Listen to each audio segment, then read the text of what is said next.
Hello mga kabayans, what's up? This is Mr. Rio once again. So sa last video ko mga idol, pinaliwanag ko po sa inyo kung paano ko nahuli ang Okta Research na minamanipulan nila ang resulta ng kanilang last survey na kinundak. Imagine yung mga bagong events ng October, sinama nila sa reason ng pagbaba ng numero ni VP Sara. Isang napakalaking kabalbalan, di ba? Akala siguro nila manloloko nila ang mga tao sa mga pinagagawa nila yun. Well, manloloko nila ang ibang tao pero hindi ako at ang mga taga-subaybay ni Mr. Rio. Diba mga idols? Ang mga taga-subaybay ni Mr. Rio, panay mulat na sa katotohanan. Dahil sa mga video ni Mr. Rio na nagbubukas ng mga mata ng mga nabulag ng yellow and red propaganda. Noong po tumatakbo noon si Mayor Digong Duterte, ito po ang first 5 political vlogger na nagwasak sa yellow propaganda ng mga Dilawans. Kaya hindi na po sila umubra. Hindi na po nila nabilog ang ulo ng mga tao ng mga oras na yon. Dahil inaraw-araw namin sila noon eh.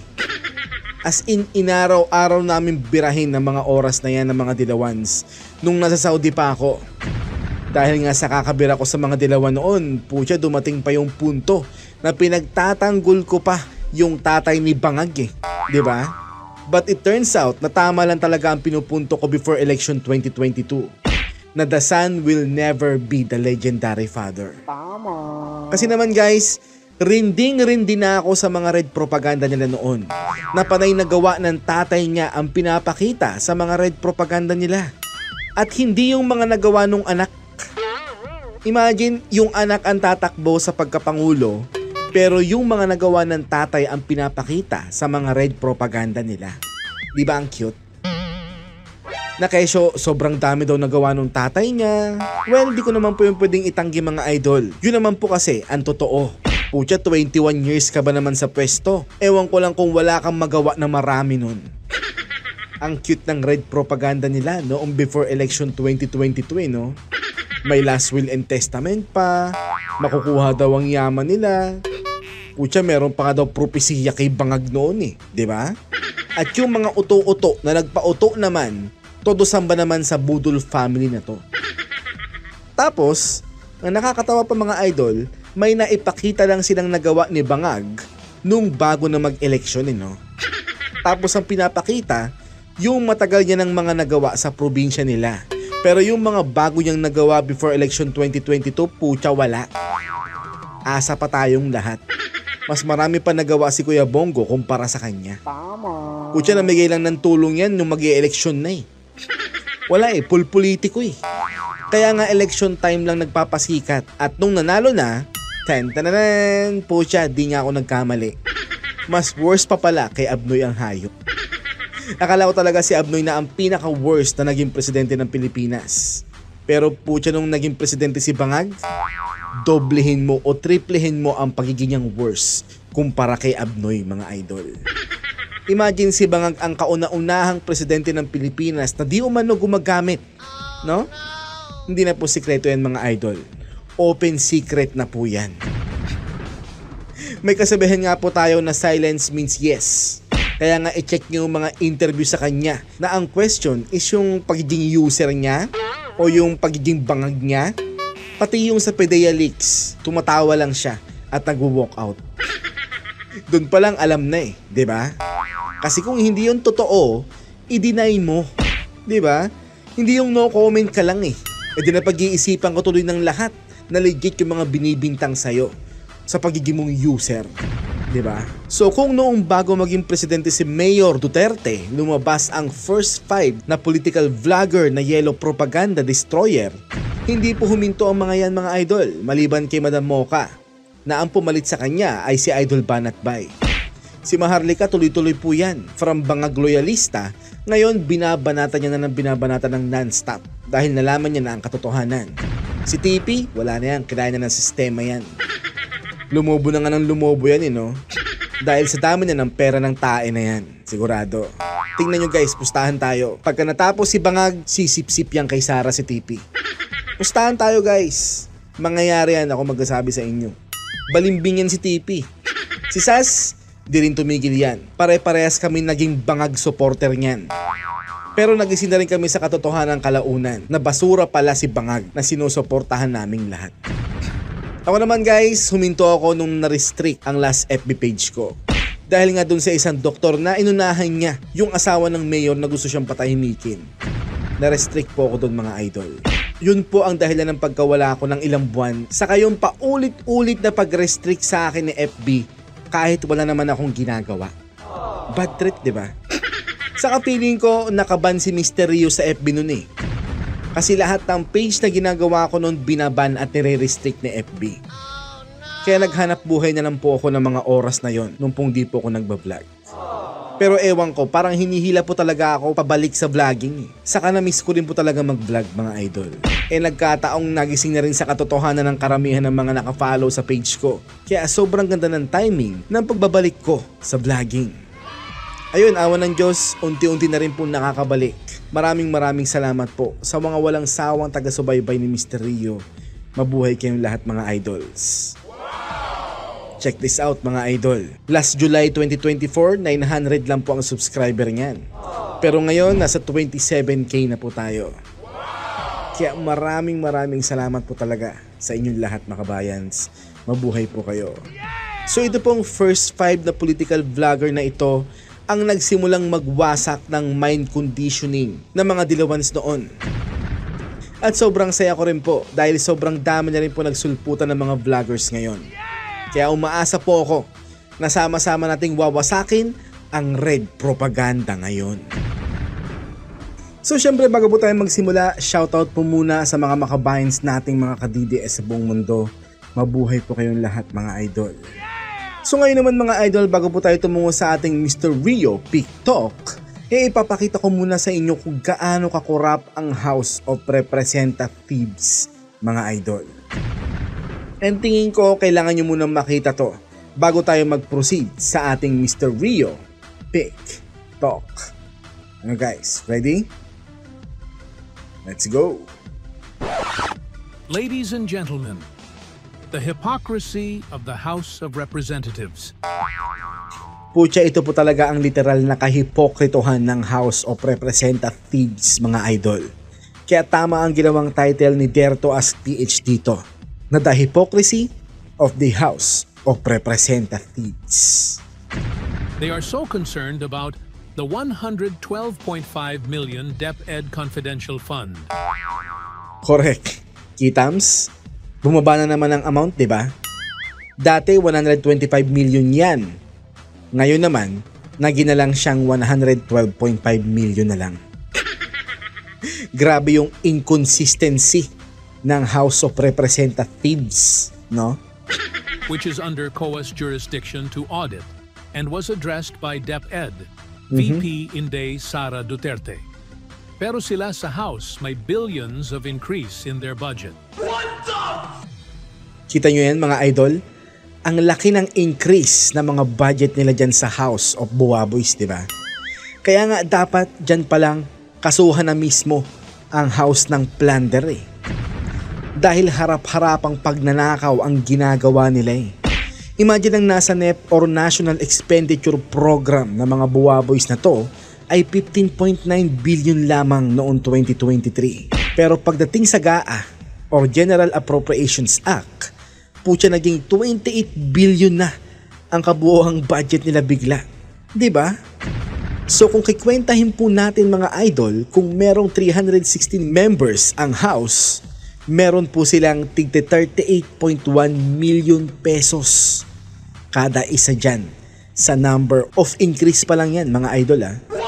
Tapos ngayon 2024, ang nasa NEP nila ay 16.1 billion. Tapos paglabas ng GAA, nag-iitong 28.6 billion. Di ba harap-harapang corruption po ang ginagawa ng pesting mga congressman na to? Kaya dapat talagang sila muna ang kasuhan ng plunder eh.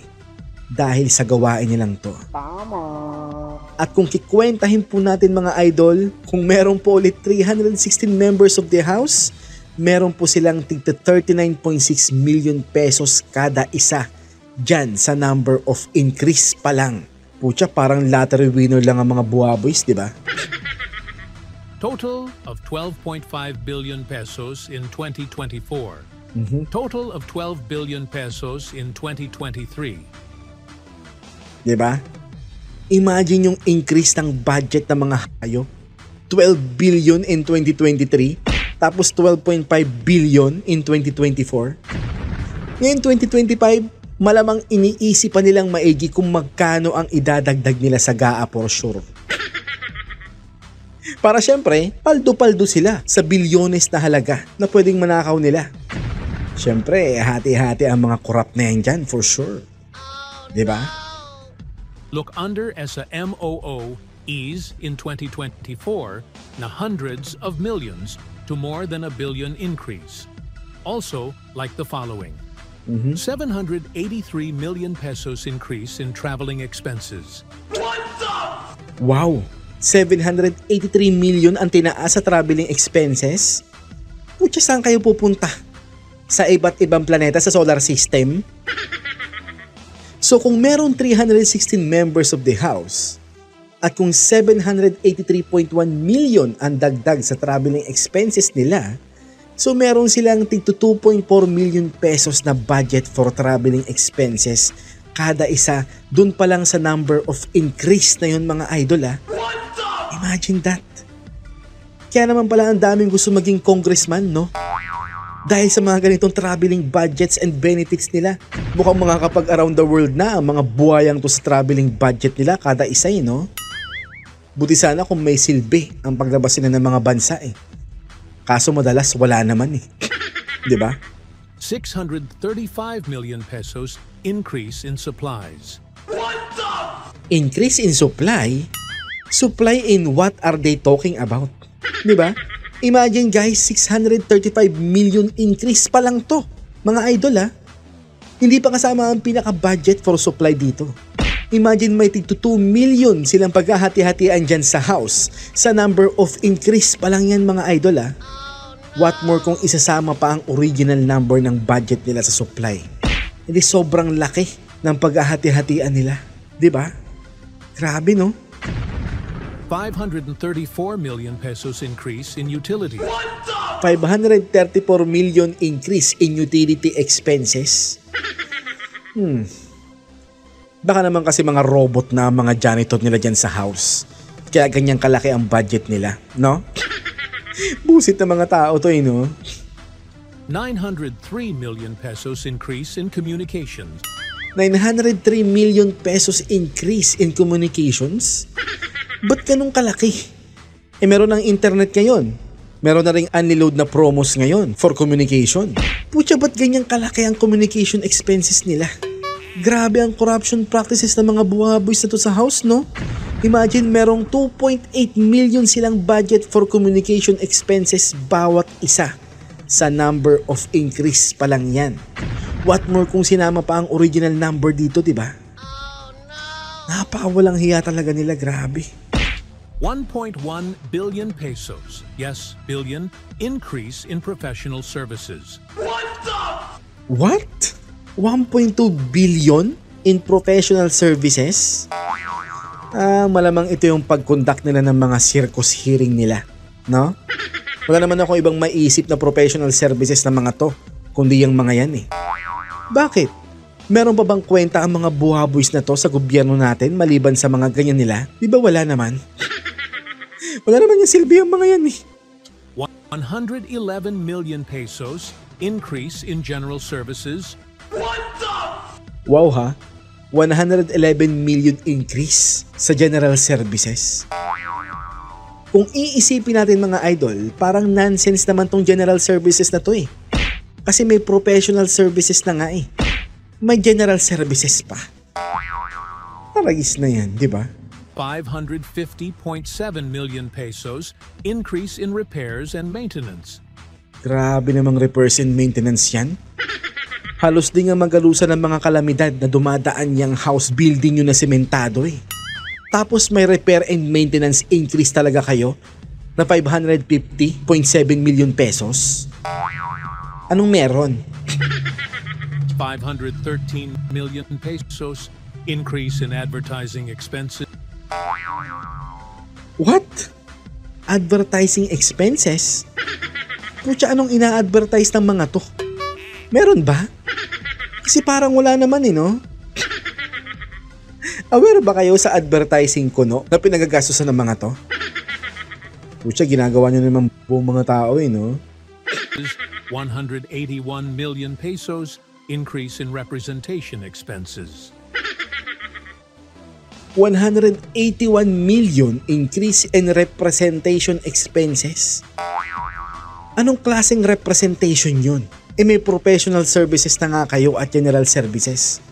Pucha, ang mahal naman ng serbisyo ng mga buhaya na to. Grabe, no? 1 bilyon siyam, 174 na milyong piso, yes, billion, increase in other maintenance and operating expenses. Pero What?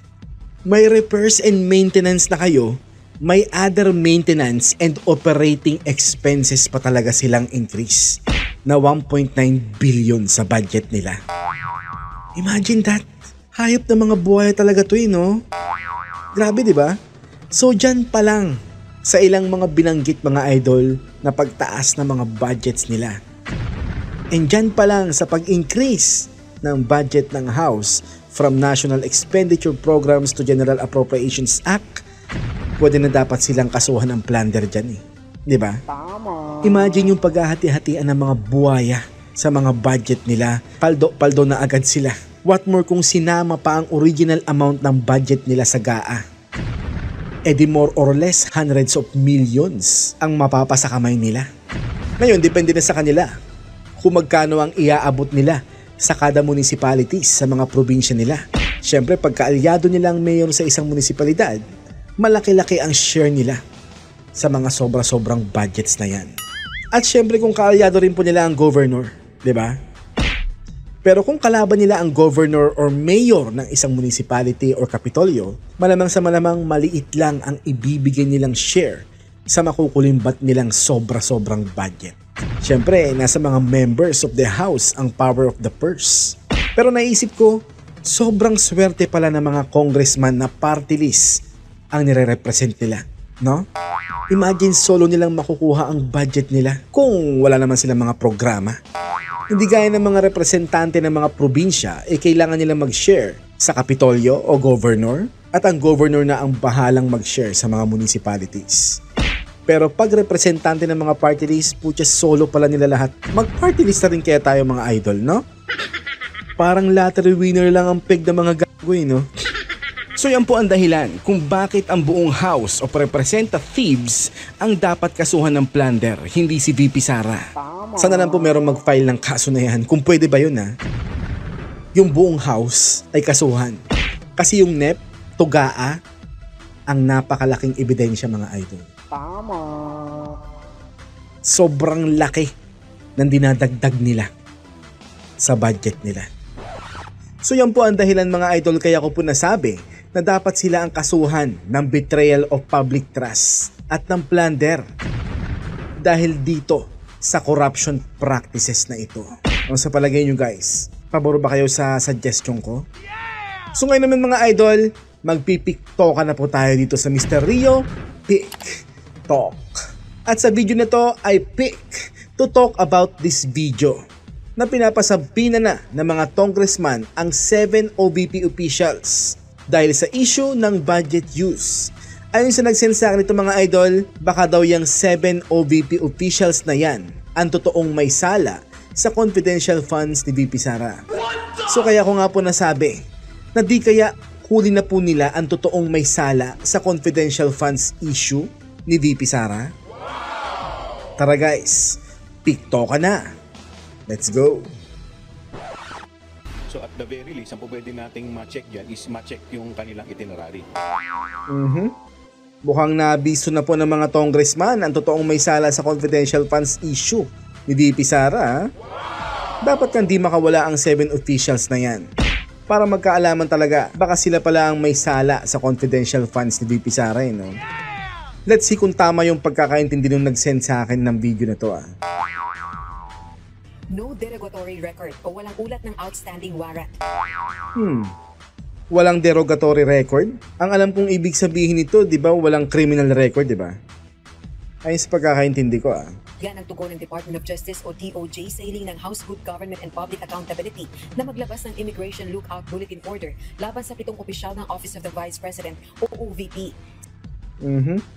So dapat nga lang talagang mabantayan yung 7 officials na yan para maklear ang name ni VP Sara sa mga bintang nila dyan sa issue na yan, sa confidential funds misuse na yan, no? Sa liham ng House panel para kay Justice Secretary Christine Remulla noong October 22, binigyan din ito ang kahalagahan ng testimonya ng 7 opisyal sa pagdinig at may natatanggap itong impormasyong may mga individual umanong naghahandang umalis ng bansa. Pag kay Remulla sinengdyan ng mga congressman, alam na yan. Pagbibigyan ng DOJ yan. Magkakasabot ang mga yan eh. Iisa lang naman kasi ang agenda ng mga yan eh. Kaya sure po ako na igagrant ni Remulla ang Immigration Lookout Bulletin Order request na yan ng TWADCOM Committee sa 7 OVP officials na yun. Sigurado yan. Kaya nga naglabas na rin ng sabina ang House panel para utusan na ang mga itong dumalo sa ginagawang investigasyon. Imagine no, binigyan ng kapangyarihan ang House panel na magbigay ng sabina. At yan po ang proof na feeling Supreme Court ang TWADCOM Committee na yan. Kaugnay ng paggamit ng confidential funds ng OVP at ng Department of Education nang si Vice President Sara Duterte pa ang kalihim nito. Nako, mayayari ang 7 OVP officials na yon pag di pa rin sila umattend ng circus hearing ng TWADCOM Committee, mga idol. Ayon kay House Good Government and Public Accountability Chairperson, Representative Joel Chua, nais ng panel na mamonitor ang paggalaw ng mga naturang opisyal, lalo na't patuloy ang mga ito sa pagtangging dumalo at makipagtulungan sa ginagawang investigasyon ng Kamara. Mukhang may point yung isang makabayans na nag-send sa akin ito, na baka nga itong 7 OVP officials na to ang may sala sa mga issue na kinakarap ni VP Sara. Ayaw niya lang umattend din, no? Ba't kaya ayaw umattend ng mga to, no? Sakaling hindi na naman dumalo sa hearing na nakatakda sa araw ng Martes, November 5, babala ng House panel, posibleng magresulta ito sa contempt citation at pagpapaaresto sa 7 OVP officials. Pucha, contempt citation? Paano nyo sila masasite in contempt kung hindi sila dadalo ng circus hearing nyo? Di ba? Paano yun? Ang gulo ng mga to, no? So pag may contempt, so paano natin i-contempt yung tao na wala naman dito? Tama, di ba? Nabubuwang na ata itong mga to, no? At hindi natin alam yung location or whereabouts. Well, kung na-contempt sila, di nandun sila sa custody ng Congress. Kaso wala nga eh. So paano sila makokontempt ng mga congressman? Ay hindi pala. Dapat pala, paano sila makokontempt ng mga contempt man? Dati nang sinabi ni VP Duterte na handa siyang suportahan anuman ang magiging desisyon ng kanyang mga opisyal kung nanaisin ng mga itong dumalo o hindi sa pagdinig. Mukhang mali yung pagkakaintindi nung nag-send sa akin ng video na to, mga idol. Kakampi naman pala ni VP Sara ang 7 officials na to. Ayaw lang talaga nilang umattend kasi alam nga ng 7 officials na yan na puro lang pamumulitika ang mga atake na yan kay VP Sara. Tama. Okay. Ang gulo nung nag-send sa akin Pero ang Vice President naninindigang hindi dadalo sa hearing ng House panel dahil pamumulitika lamang umano ito laban sa kanya. Correct. True. Don't waste your time and energy, VP Sara, to attend that stupid contempt committee. Contempt committee na sila, no? Saka contempt man. Sinisilip ng mga kongresista ang subject ng Notice of Disallowance ng Commission on Audit o COA na 73 million pesos na halaga mula sa 125 million pesos na confidential funds ng OVP noong 2022. Grabe. Nabutasan talaga si VP Sara ng confidential funds na yan. So yung confidential funds na yan ang nagpahamak talaga sa kanya ng big time. Without seeing the possibility na pwedeng magamit sa kanya ang pondo na yon pag inatake siya ng bangag admin balang araw. Tama. Grabe. Gayun din ang umani unaccounted for na 112.5 million pesos na halaga ng confidential funds naman ng DepEd noong 2023. Pero wala yan. I'm sure malalampasan ng VP Sara ang mga atake na to, lalo na kung wala naman siyang ginagawang masama. Diba? Sadyang inaatake na lang siya ng inaatake ngayon dahil takot silang lahat pag siya ang naging next President of the Republic. Malamang ubusin ni President Sara Duterte ang mga kurakot dyan sa Kamara. Sigurado. Samantala, Samantala, naniniwala naman ang isang House Deputy Majority Leader na maaaring mahulog sa kasong plunder kung mayroon ng maling paggamit sa pondo ng OVP. Puro salita to mga to, no? Eh di kasuhan nyo na. Di ba? Kasuhan nyo. Ano pang hinihintay nyo? Go! Puta, kasuhan nyo na para magkaalaman. Diyos ko po naman. Puro lang kayo circus hearing for publicity. Bakit? Dahil malapit ang eleksyon? Di ba? Style nyo bulok. So you want to be technical about it? Is the amount within the bounds of what can be considered plunder? Probably yes. Is it betrayal of public trust? I think pinaka-concrete na panuntunan ng public trust sa pag-handle ng public funds, di ba? Tingin ko, ang dapat na maging hamon ni VP Sara sa mga basura na to ay yung hamunin niya rin na imbestigahan kung paano nila ginagastos sa mga pondo nila dyan sa kamera. No? Imagine wala man lang hearing or investigation sa mga dinadagdag nilang billions of pesos from National Expenditure Program papunta sa General Appropriations Act, no? Sige, labasan na lang ng baho, di ba? So wish ko lang, sana po yan ang hamon ni VP Sara sa mga yan. Para bulabugin niyo na naman ang mundo ng mga buwaboys na yan. No? So if we were to be technical about it, yes. Gate din ito, tungkulin ng mga kongresistang bantayan ang paggamit sa pondo ng bayan. Para sa isa pang Deputy Majority Leader, mahalagang maipaliwanag ng tanggapan ni VP Duterte ang mga tanong sa paggamit ng pondo nito. Naniniwala rin si TGP Party List Representative Bong Teves na ito ang dahilan kaya patuloy ang pagbaba ng trust at performance ratings ng pangalawang Pangulo. TGP Party List, ano yan? Ay sus, wala lang maniniwala sa mga survey na yan ngayon kasi alam naman namin na scam lang naman ang mga survey na yan. Kahit pa maging in favor kay VP Sara mga survey, di kami maniniwala dyan. Kasi 1,200 hanggang 2,500 lang naman nakatao ang nasa-survey ng mga yan. Diyos ko Lord naman. Wala pa sa 1% ng voters population yan. Kaya di kami maniniwala dyan. Pag patuloy ka nagtatago at patuloy mong hindi sinasagot yung mga tanong na dapat mong sagutin, talagang bababa ang rating mo dahil paano ka pagtitiwalaan ng ating mga kapwa Pilipino kung hindi mo sinasagot yung mga tinatanong sa'yo? Sino naman to? Bakit tingin nyo pinagkakatiwalaan namin ang mga congressman na katulad nyo? Billions of pesos nga dinadagdag nyo sa mga pondo nyo from NEP to GAA.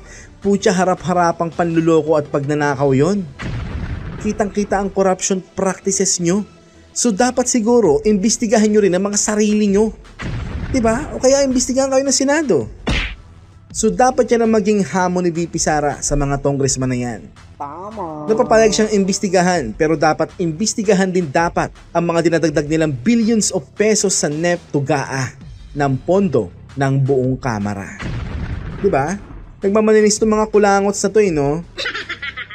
Kung makapagsalita, akala nyo naman sobrang linis nila. Sobrang hipokrito ng mga to, no? Kaso guys, di mangyayari ang investigasyon na yan kung Senate ang magkoconduct. Dahil sila rin mismo may mga billions of pesos ding mga dinadagdag sa kanilang mga pondo from NEP to GAA.